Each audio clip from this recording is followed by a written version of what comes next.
Oh, hello. My name is Mara, and welcome to Books Like Whoa.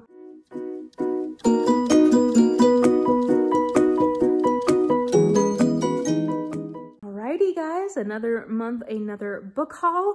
I don't think anything too crazy in this one. I've got some ARCs, I've got some pre-orders that came in, I've got some random books that I bought, just cause, and a few things to add to my collection. Pretty standard little mix here, but some things I'm definitely excited about, some things that I've already read, and some things that you will be seeing soon. So let's dive on in, shall we? Okay, so I've got 3 things that I received from publishers that I wanted to show you guys. So first of all is the Jane Austen Society by Natalie Jenner.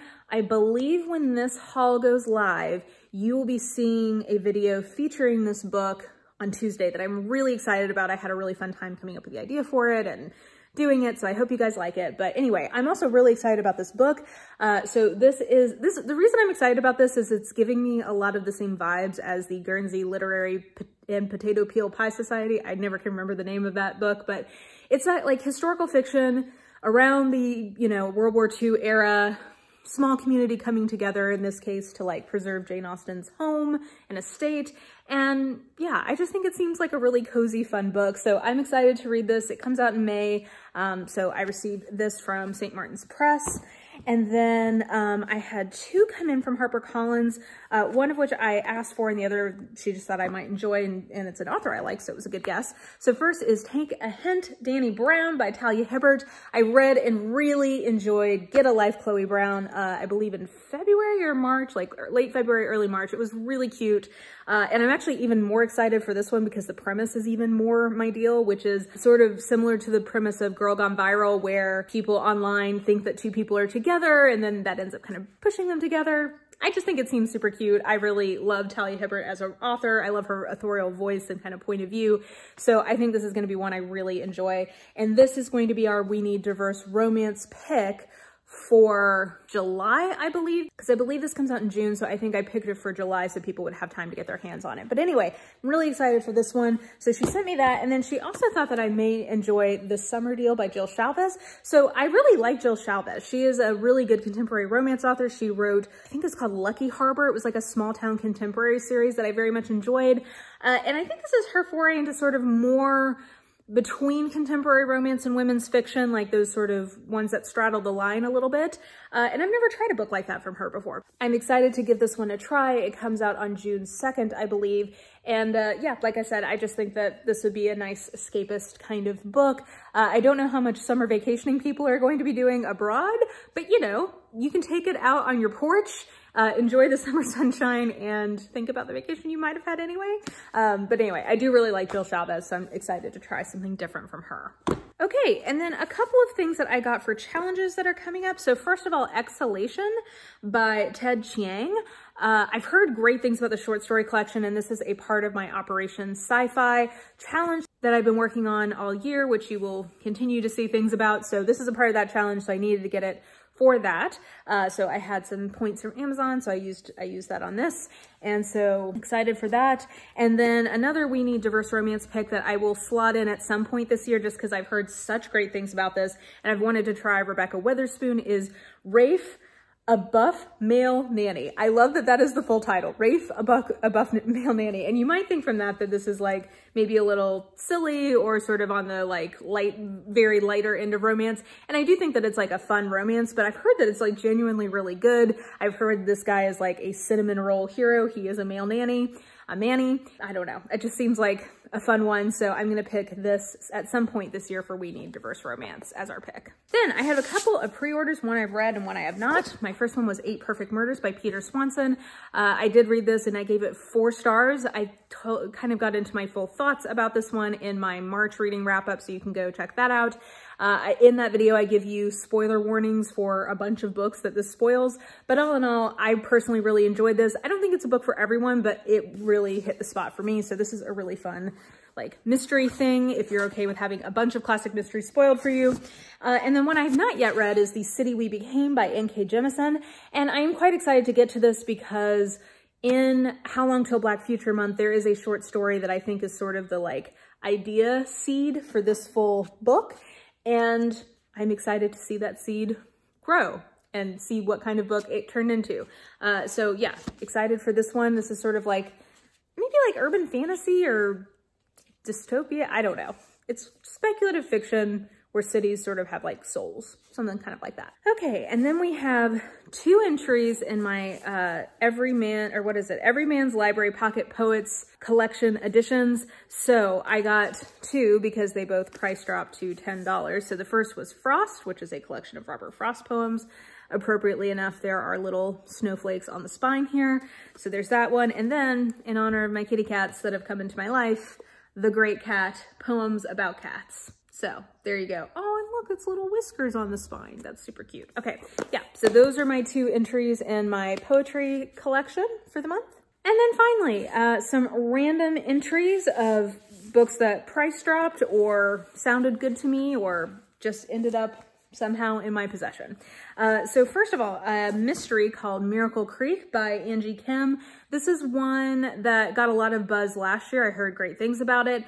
And I'm really intrigued by it. I think it's sort of like an issues book, and it's sort of like a courtroom drama type thing around, I think, some sort of facility that either gave people autism or like was trying to cure autism. It's focused around the autistic community and a court trial.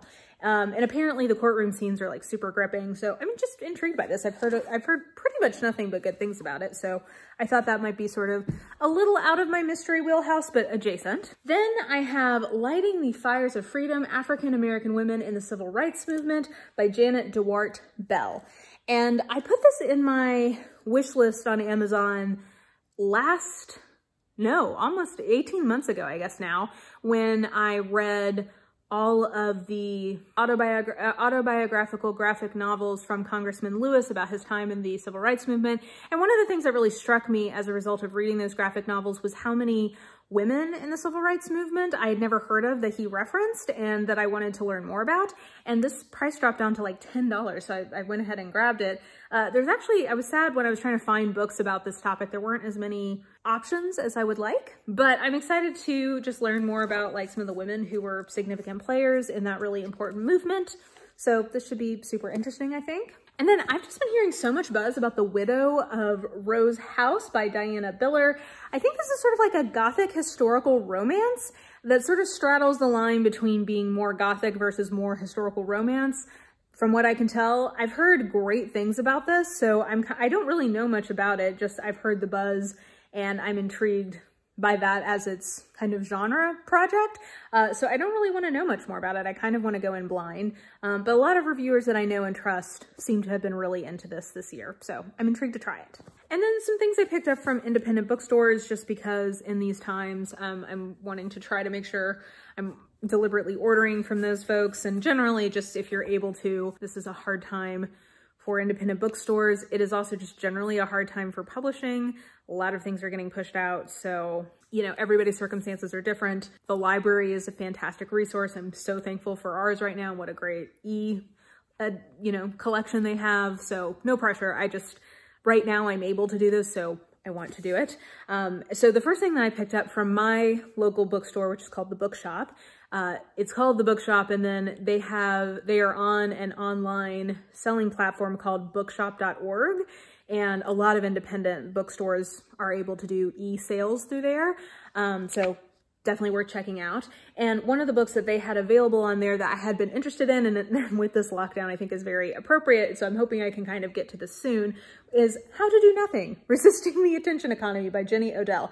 I've had this recommended to me so many times by people here on the channel, but then just also like from podcasts, like just generally in my consumption of media and places where I get recommendations, people seem to really be enjoying this. So I'm excited. It's not that long. It's a beautiful object and I'm glad to have it. So this is going to be a shelter-in-place read for me.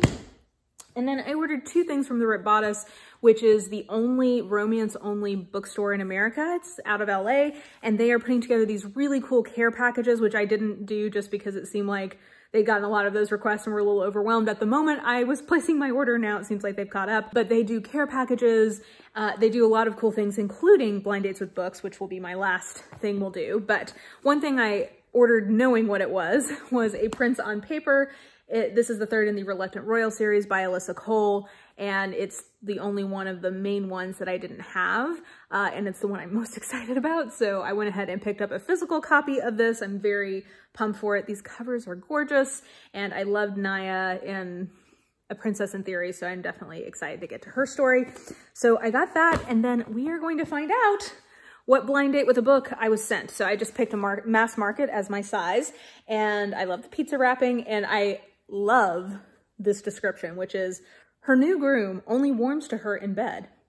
I don't see the problem. So this sounds like a historical, my guess is this is going to be a historical where he didn't want to get married, but he had to, either because he accidentally ruined her or because he needs like an heir, and he's cold to her, but then like he can't restrain himself. He's passionate in bed, and eventually she'll, you know, convince him that his, you know, eggplant feelings can also be just heart feelings and just like human emotion, and it will be fine.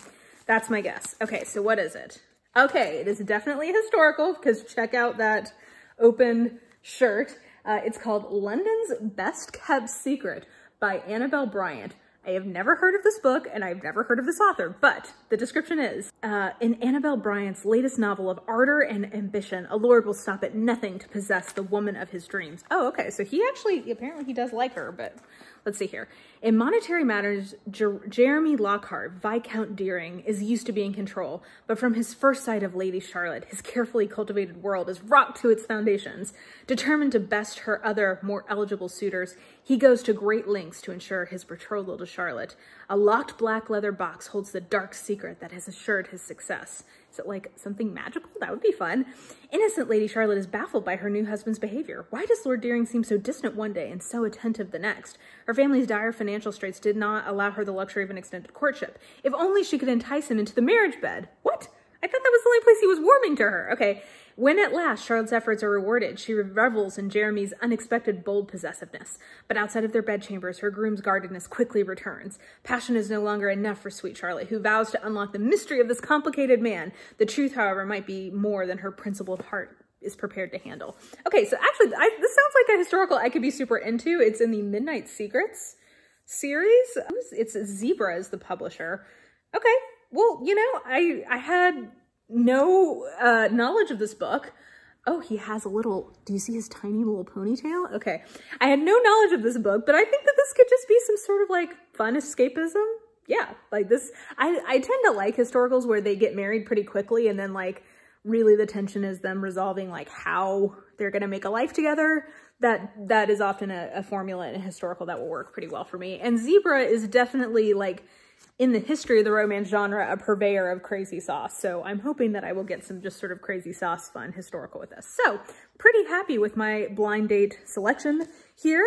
And yeah, I think that will do it for this book haul. Okay, folks, I think that will do it for now. So definitely let me know if you've gotten anything recently that you are excited about reading, or if you've gotten anything from the library recently that you're excited about reading. Let me know that in the comments down below. And I think that that will do it for now. So if you enjoyed this video, please like, subscribe, follow me on the social medias if you are so inclined. I have all that information listed in the description box below, and I think that that will do it. I hope you are having an absolutely lovely day today, and I will just talk to you soon. Bye!